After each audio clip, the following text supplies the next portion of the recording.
Shëndetje Anita. Përshëndetje Venhar. Si e? Mirë, interesant. Ta provoj edhe këtë.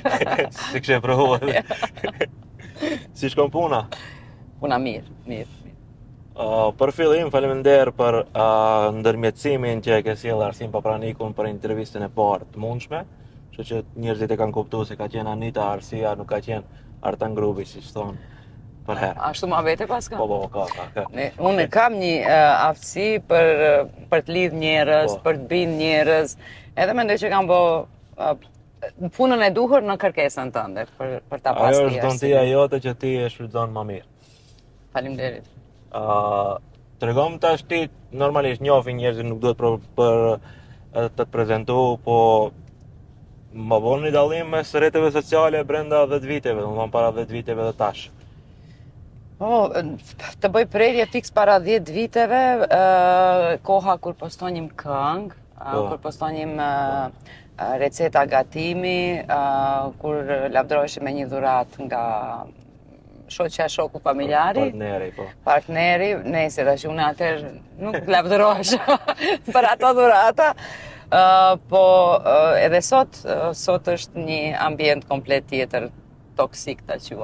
Po, është toksik. Është komplet ambient toksik, komplet ambient politik fatkeqësisht. Edhe ambienti gjithologëve kuptohet, tani përforcuar me ChatGPT-n. Po, nuk i ngjan më asaj që ishte dikur. Ati rjeti që duheshte t'i mbaje njerëzit në komunikim, t'i mbaje njerëzit të afër, t'i mbaje njerëzit të ngroft me njëri tjetrin. Sot vetëm tregojmë sa të mençur jemi, sa teori konspiracioni dim, besojmë, sa kundër argumente kemi për teoritë konspirative në të cilat beson dikush tjetër. Të ndjekim titujt bombastik për nënkryetarin e Degës, të nën-Degës, të Gjefrit. Të partisë që është jashtë dikun, partisë që është pushtet. Më vjen keq në çfarë është shndruar. Edhe mu shumë, po thjesht tash është shndruar rrjetet sociale. Është nën pyetja, a nëse s'do duheshte për shkak të punës, a do ishin rrjetet sociale? Mendoj se, ndoshta e kam përmendur më herët, rrjetet sociale kanë ardhur, mendoj unë, është konstatimi im, si mungesë ime për të qenë prezente në jetën publike, ndoshta në kohën kur kam filluar të jem aktive në rrjetet sociale, unë kisha kur fillova të jem aktive në rrjetet sociale, unë kisha dalë nga televizioni i Maqedonisë, ndoshta kisha pak ende energji të akumuluar për të komunikuar me një masë më të gjerë dhe e pash që kjo ka një feedback edhe kështu vazhdoj. Domethënë ti je nona shtyre influencerëve të ri. Po ndoshta edhe gjyshja. Për disa edhe gjyshja. Tregom tash politika, se ti normalisht rrjetet sociale i përdoren ndonjëherë edhe për ta ngritur zërin ndaj problemeve politike që na takojnë neve shqiptarëve. Politika sa është e kapshme për njerëzit tash në rrjetet sociale, edhe për ty, kur ke pas ma shumë presion për qëndrimet tua politike, ma herët a tash? Unë tash mendoj se jam një etnitet në vete, posa asaj që më vën edhe mbi mua i vën edhe qëndrimet e bashkëshortit tim, që i ka shumë më të shpeshta. Nuk kanë shtinë paket. Po, na kanë shtinë paket, edhe pse ne jemi identitetet të ndara, edhe politike, jo sa i përket kauzave, o sa i përket këndvështrimeve në momente të caktuara politike, kuptohet që nuk jemi të unifikuar në mendime. Kjo pak më pengon te perceptimi i njerëzve nga jashtë, posa atyre që më kanë ndjekur edhe që i din qëndrimet e mia në këto 7-18 vite sa jam aktive në rrjetet sociale, se shkova shumë larg prej pyetjes tënde, po më pata nevojë ta sqaroj. Se shoh që komentet që më vinë bashkë me për opinionin e Seferit. Okay. Do të thënë, Dhe argumentet që shkruen nuk kanë të bëjnë me atë që e kam shkruar une, po e kanë kapë edhe atë çfarë ka thonë Seferi. Thot njëri se ne zgjohemi në mëngjes e bëjmë një tost edhe, burri, çfarë do postojmë sot unë edhe ti në Facebook, kë do e sulmojmë. Do me thënë, unë mendoj se jam konzistente në qëndrimet e mia në rrjetet sociale ashtu edhe në jetë. Dikur ndoshta kemi qenë më të pakt. Kam pas ndoshta impakt pak më të madh. Tash po shkruaj edhe më rrallë, edhe më duket se në këtë ambient aktual është pak e vështirë të dëgjohet ratioja ose të dëgjohet që ky është mendimi jot dhe ti vërtet mendon kështu dhe ti nuk ke asnjë prapavide, asnjë interes, sepse shumica e postimeve që kanë të bëjnë me politik zakonisht lidhen me një interes të ngushtë. Nuk po them financiar. Se ti ke interes të ngushtë për dikujt tjetër. Po, ashtu i bie.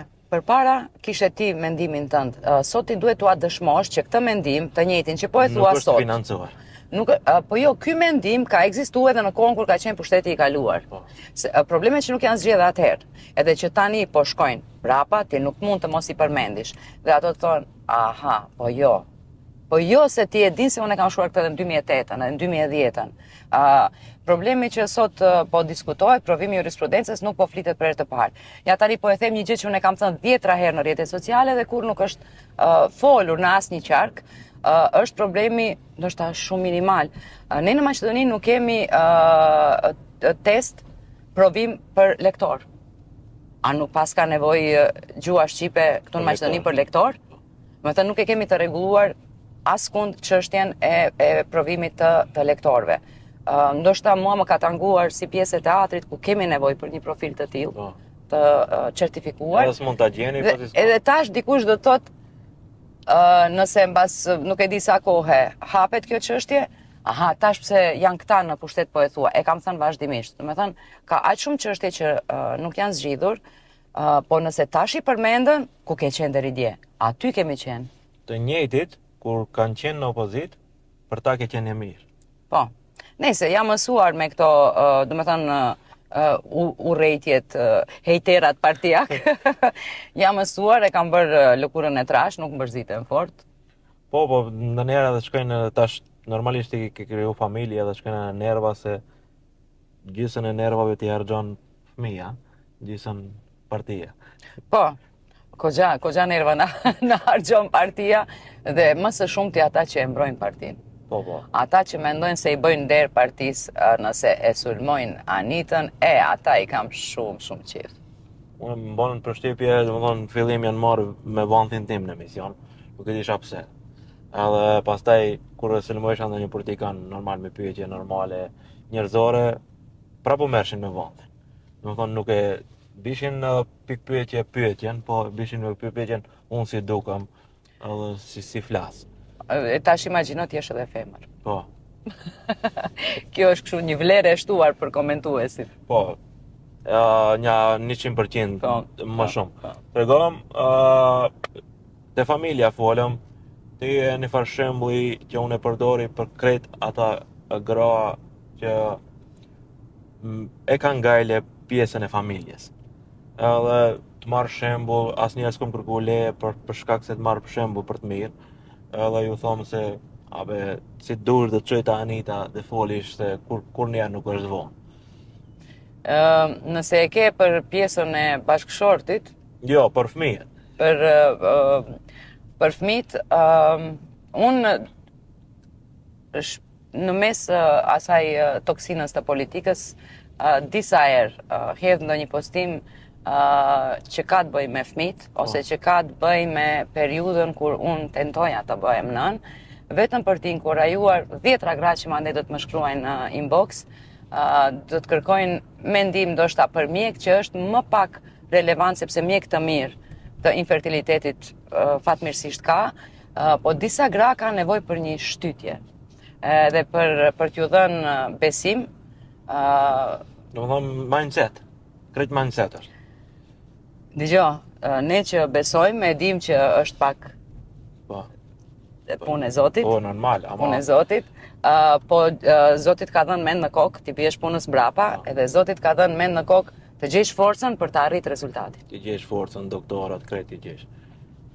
Të besojsh që dëshira jote është shumë e pastër, do të vijë një ditë. Do të vijë një ditë realizimi i saj. Domethënë kjo është një konglomerat besimesh që ka ardhur rezultati ki. Dëgjoj, unë me besytin të populli shqiptar jam marrë shumë, se më duken qesharake, e theve këtë do gëzohesh, ti ke bërë këndej dëm e kështu me radhë. Në periudhën që unë desha të bëhem nën, unë kam besuar që nëse e ha një frut shege të parin, që ka dalë dhe është pjekur në një pemë, unë do bëhem nën. Kam besuar në çdo gjë. Kam besuar në... Nuk e di, jam kthyer vazhdimisht në gjithë momentet e jetës time dhe kam menduar se unë e meritoj. Po. Unë e meritoj sepse dua shumë. E dua shumë këtë gjë, dua ta ndjej çfarë është ajo, dua ta ndjej atë që më ka munguar mua. Edhe u realizu. Unë realizuat atë 2 fish. 2 fish. Mua më mjaftonte të ndjej një qenie që do jetë fëmia im, unë tani kam 2 bota. Po. A e bëjmë një marrëveshje të më japësh botën e vogël për djalin e vogël? Dëgjoj. Unë të them që nuk të del puna mirë, po ti si të duhesh. Nuk të dale puna mirë. Ajo është një anit e shumëzuar me 1000. Beso. Mirë. Është e tmerrshme. Nëse kanalizohet energjia e saj në biznes, do bonte miliona. Thua? Po, ndoshta të korrigjohet gabimi në nësë të saj. Po, se nuk do ishte si nëna PR, po do ishte biznes edhe energjinë që harxhon nëna për PR në ekonominë e sotit vlen milion. Ndoshta ajo nuk e di në çfarë bote do jetojë ajo, nuk e di ku po shkon kjo botë, siç thot Aurela Gaçe. Unë normal si çdo prind dëshiroj që fëmijët e mi të kenë rrugë të mbar, jetësore, të dinë të realizohen vetë, të jenë të lumtur me vendimet që do i marrin. Po. Unë ndoshta na bën të pasur ajo, nuk e di. Inshallah. Kur jemi të fëmijët, a ke pas ndonjë ëndër që e mbash mend si fëmijë edhe mendoja ato realizo? Ëndër e imja, kur kam qenë fëmijë. Ëndrat që i kam parë unë, dhe dëshirat që i kam pas unë si fëmijë, mundohem t'ua bëj të mundshme fëmijëve të mi sot. Janë të shumta, janë ndoshta banale, nuk e di. Në përditshmëri janë 10 dëshira të cilat mua më kanë munguar në familjen time, edhe të cilat mundohem sot t'ua plotësoj fëmijëve të mi, kuptohet me kufi të qartë, që ato nuk duhet të jenë të lazruar, ato nuk duhet të kërkojnë më shumë se sa ju takon, por për një fëmijë i cili është rritur me shumë mungesa, nuk po flas mungesa financiare, po mungesa në rrethana të shumta, mundohem atyre t'u plotësoj, mundohem të gjej sa më shumë sy të qeshur të fëmijët e mi. Kjo është një kompani Reels, janë e kështë blej PlayStation fëmijë, se 8 muaj ishte fëmija, edhe tha, ja blej diçka fëmijës që unë e kam ndru. I kishte 8 muaj fëmija? Po, edhe kështë që e ati ishte, po kesh shfrytëzon dhe derisa të luaj. Unë, për shembull, një nga ëndrat e mia ka qenë një shtëpi e madhe, si çdo vajzë, një shtëpi e madhe me kukulla, që do ketë të gjitha dhomat e saj dhe unë do luaj gjithë ditën me atë. Mira ka marrë dhurata nga halla, nga familjar, diçka të ngjashme, po jo atë shtëpinë ashtu si e kam ndëruar unë të madhe. Gjithsesi mendoj se është shumë herët për t'ja bler një gjë të tillë, ndoshta do t'ja blej një ditë. Gjithashtu, kjo që bota e Legos më ka qenë kështu një paka shumë ëndër e imja, të cilën mendoj se e kam pak herët t'ja t'ja njoftoj Donatit kështu në përmasa të mëdhaja, se e di se Nuk kërkoj pas e shumë. do kërkoj shumë edhe buxhetin nuk e kemi si me qenë kushërit e Bill Gatesit. Çdo familje normale që zje ti dhe unë nuk e kanë atë buxhetin për ato mbulesa të shtrenjta. Tash prej të fëmijët shkoj te prindërit, është një pjesë e pyetjeve që askujt se kam bo për shkak se i kam njoft mirë krejt ato që vinë në emision dhe nuk kanë besu se mund përgjigjen, po tash te ti e besoj se përgjigjesh edhe njerëzit do mësojnë shumë prej asaj që ti e ke brenda. Ta kam analizu çdo intervistë të mundshme në 5 vjet e kaluara. Wow. Se bisedoj nuk janë ato pyetjet aty, edhe përveç atyre statuseve politike, i kom pa edhe ato statuset familjare që i ke qëndrimet tua për familjen në përgjithësi. Një situatë hipotetike, e ke nonën para, edhe e ke mundësinë për t'ja bërë një pyetje të vetme. Cila do ishte? Nuk e di.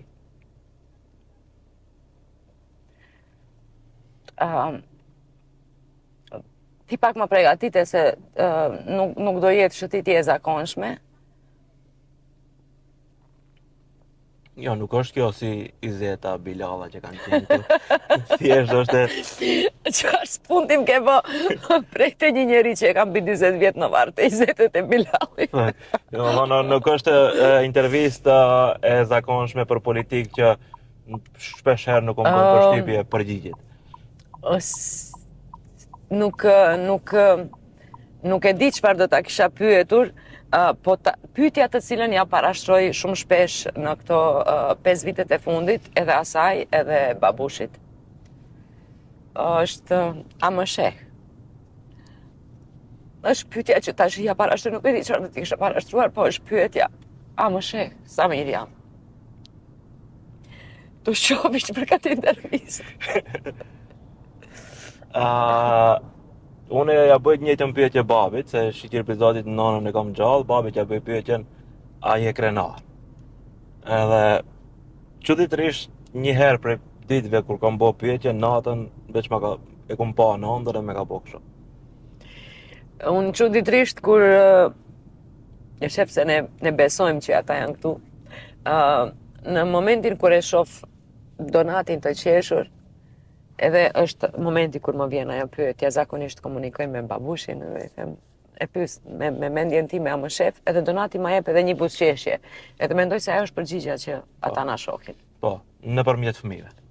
Mendoj se ata na shohin. Më fal për gjendjen që e ke po thjesht. Nuk e prita. Nuk e ka menduar asnjëherë. Tjetra është tash ti e nënë edhe normalisht e mendon veten si fëmijë. Për çfarë do t'i kishe kërku falja Anitës fëmijë? Anita fëmijë, nuk besoj se duhet i kërkoje falje vetes për asgjë, sepse fëmijëria e Anitës vërtet, ata që më njohin edhe ata që kanë dëgju pak për intervistave, nuk ka qenë një fëmijëri me lule.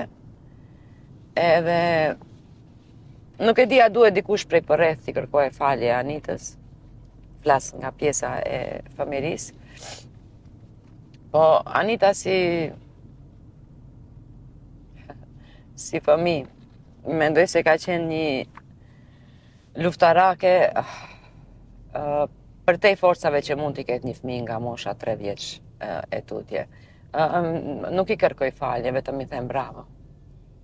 Nuk mendoj se ka bërë diçka që nuk duheshte të ketë bërë. Ka bërë të pamundurën për të mbijetu një fëmijëri jo të bukur. Mirë, nuk bëj në pyetje se e kam në kokë. Do të kishe një telefonat të fundit para se me përfundu bota, askush nuk e di përveç teje. Që përfundon bota? Po. Çka do t'i thoje dhe kuj do t'i bëje telefonat? Që janë të gjallë normalisht. Vjerës. Vjerës. Mirë, tash e Shpëtuam nga njëra tjetra. Më në fund. a ti dhënohet vjera me këto statuse ta e di se me kë ka punë. Jo. Vjerën e kam shoqe. Vjerën nuk e kam vjerë. Nuk mund ta konsideroj si vjerë. Mund ta konsideroj si vjerë për kushtimin që e ka ajo që të shtunën të dielën unë të ha diçka të gatshme të gatuar, që unë të flej pak më gjatë atë ditë. Aty ndoshta është vjerë, aty ndoshta është nëna e bashkëshortit që kujdeset për të gjithë ne, jo vetëm për mua në ato ditë, po. Përndryshe është si raport ne jemi më shumë shoqe se vjerë dhe nuse.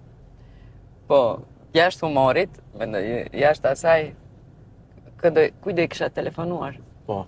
Ti tregoj që Çfarë do lloj bisede, veç çka do t'i thoj? mendoj se do t'i lemrojësha Seferit, edhe do t'i thoja të faleminderit. Okej. Mirë. E shef, unë e dua burin ty.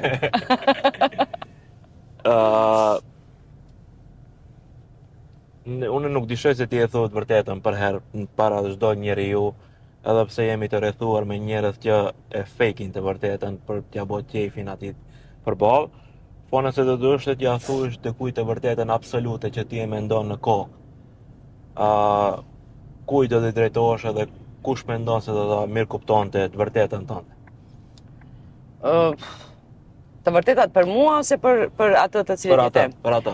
Është pak e vështirë, jemi larguar pak si njerëz, raportet nuk janë më aq njerëzore si dikur, edhe na janë shtuar pak barierat. Unë personalisht për vete, kohëve të fundit mendohem ai ja vlen.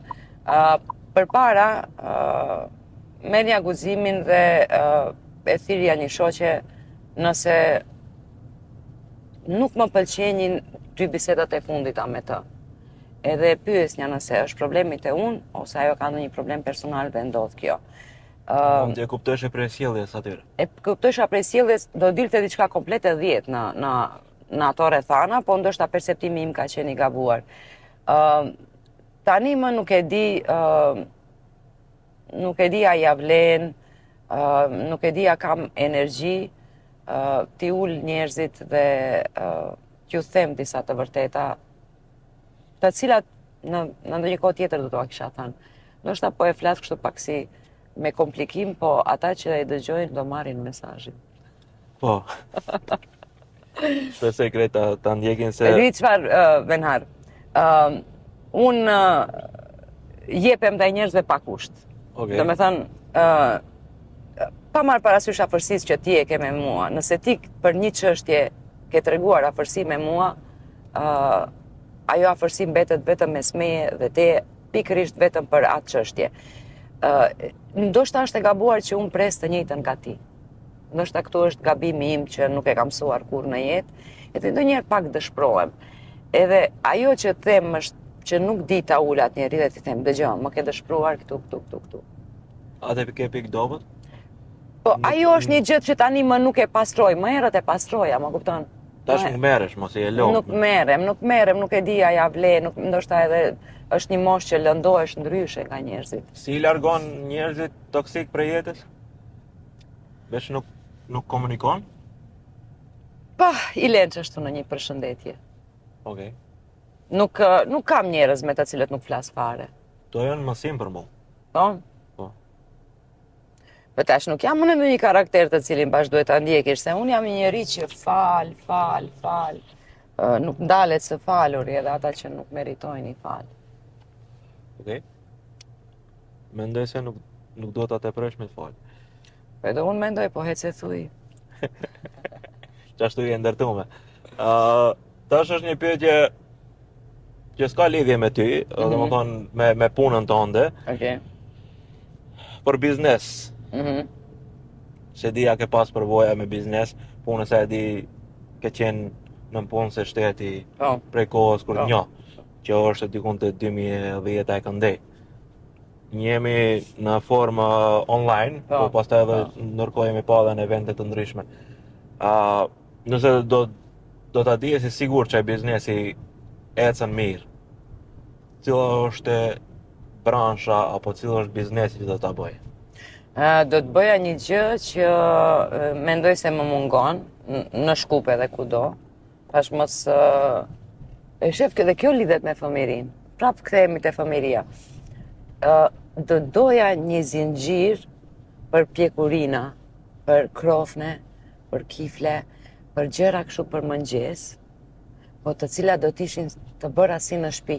Jo komerciale. Jo komerciale, jo këto të dekoruarat me 10 gjëra, dhe kur e han është njësoj si ajo buka që është te najloni e futur. Ka tek tu qëlloj ndonjëherë, ndonjë kafshat të mirë, po jo diçka që më kujton mua atë ushqimin e mëngjesit të shëndetshëm nga fëmijëria jonë. Qoftë edhe në shkollë fillore që na e sillnin. Kishte kënaqësi, çdo gjë kishte shijen e vet. Tani më duket është vetëm një brum edhe forma të ndryshme, seri. Edhe nuk e di, ndoshta ka edhe njerëz të tjerë si unë që janë adhurues të këtyre mëngjeseve të dikurshme. Nuk po flas për mëngjese që kushtojnë shumë, po thjesht gjevreku duhet të dallohej nga brumi që edhe shija që do e keshte kjo te kiflea apo te ajo tjetra. Mendoj se krejt me një brum Unë që ashtu përshtypje kam. Domethënë biznesi dhe ishte me ushqimin, që asnjëherë nuk ndalon. Edhe mirë, nuk ka dikush healthy food. Çka mendon për ushqimin e shëndetshëm? Më fal, nuk ka. Më fal, jo, unë nuk jam e asaj bote. Unë jam e groshës, e plynit. Atë botë hyjnë njerëzit kur e kanë rrogën mbi 2.000 euro. Apo? Nisin deri në 1.000 euro mbi ETS, deri në 2.000 euro ka mendohet një vikend brenda muajit ku të kaloj, mbi 2.000 euro mendohet healthy food, fitnessi këto. Jo, nuk mendoj healthy food. Larg jemi asaj. Gjërat që i ham janë të mira, po nga menuja që e ham ne. Mendoj kur jam mësuar të gatuaj edhe kur kam marrë mendime nga gra të ndryshme, e kam parë sakt cilën pjesë për shembull të perimes e shfrytëzojnë për ta bërë një gjellë dhe cilën jo. Edhe cilën pse e shfrytëzojnë. Kështu që mendoj se nuk jam nga ato gra që përdor çfarë do lloj përbërësisht për të bërë një drek, po gjithsesi është ajo klasikja, ajo që na e mundson xhepi. Bazikja. Grosh, dolma. Që i ham ne. Makarona. Nëse do duhet të zgjedhësh mes 3 personave me, domethënë kombëtar, Skënderbeut, Ferit Muratit edhe Nën Terezas, cilën figurë do ta kishe zgjedhur? Tash doja të bëj një humor, po hajt po e lë. Mendoj çdo respekt për të tre. Për Ferit Muratin. Unë jam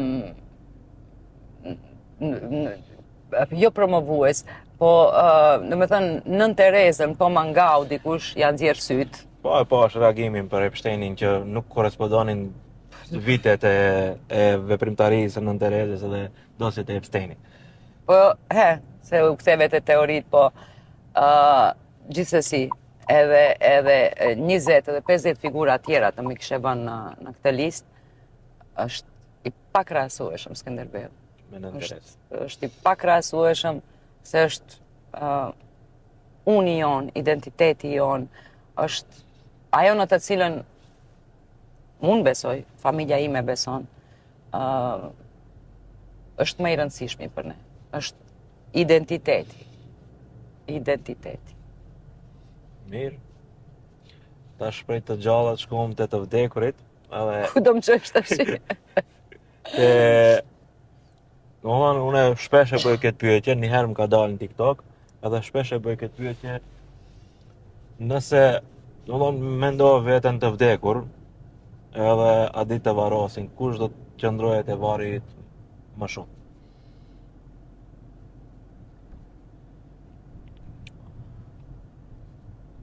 Seferi jo se do shkohet festoje. Ose me rashi, a ditë dhe thotë e qemë, mrin ti nalte, prishi. Breshër. Nuk e di kush do qëndronte më gjatë, po unë e di se shpirtërisht dhe emocionalisht më së gjati si kohë, nga njerëzit që janë gjallë, jam e lidhur me shoqen time Rudina, Okej. edhe pse ajo kështu është frikacake nga natyra, po prap mendoj se do mblidh te guximin Të rije me gjatë. të rije pak më gjatë e varri. Mirë. Ka qenë intervista jem ma e sikletshme, se gjatë kam mendu për këto pyetje, edhe intervista këmë përgatit ma shumë. Jo se do Që di, më falë që po ndërhy.